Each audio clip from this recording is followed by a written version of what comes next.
Jacob sat alone on the edge of a rocky outcrop, the sun dipping below the horizon, casting a warm glow over the landscape that felt so distant from the turmoil within him. He could still hear the echoes of the blessing his father had bestowed upon his brother Esau. The words had been heavy with affection and pride, a stark contrast to the emptiness Jacob felt in his heart. He had always been the quieter one, the thinker, while Esau was the favored son, the hunter, the one who could command attention with a mere glance. Growing up, Jacob had watched from the shadows as Esau basked in their father's approval. It was as if the world had drawn a clear line between them, one that Jacob could never quite cross. He remembered the days spent in the fields, the laughter ringing in the air as Esau recounted tales of his adventures, tales that captivated their father's heart. Jacob had always felt like an outsider, an afterthought in a story where he longed to be the hero. But it wasn't just the blessing that cut deep, it was the realization of what it meant. In that moment, Jacob understood that he was not just losing a title or a privilege. He was losing a part of himself. His father's blessing was more than mere words. It was a legacy, a connection to their family's history, a promise of the future that he had envisioned for himself.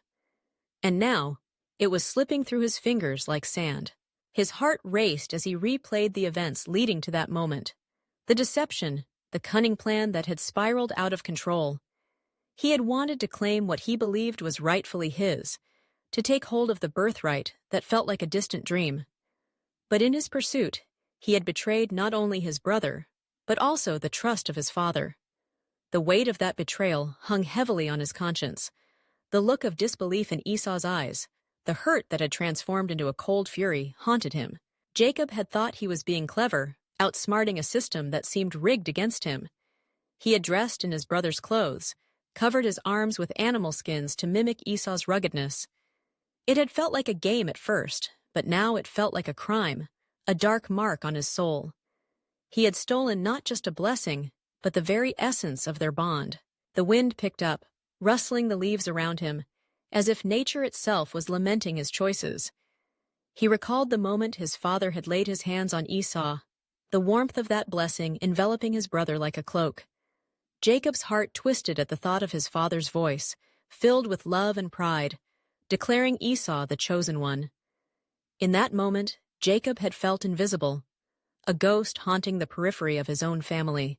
He had sought validation, a sense of belonging, but all he had found was isolation. The path he had chosen had led him to a chasm between him and Esau, a divide that felt insurmountable. He had wanted to be seen, to be recognized for his own worth, but instead, he had created a rift that threatened to sever their bond forever. As the last rays of sunlight disappeared, Jacob felt the weight of his choices pressing down on him. He knew he had to face the consequences of his actions. The road ahead would not be easy. It would be fraught with challenges and the possibility of reconciliation. But deep down, Jacob longed for redemption, for a chance to mend what he had broken. He closed his eyes, taking a deep breath, and resolved to seek forgiveness, not just from his brother, but from himself. In the silence of the twilight, he made a promise to find a way back, to reclaim the brotherhood that had been lost in the shadows of his ambition.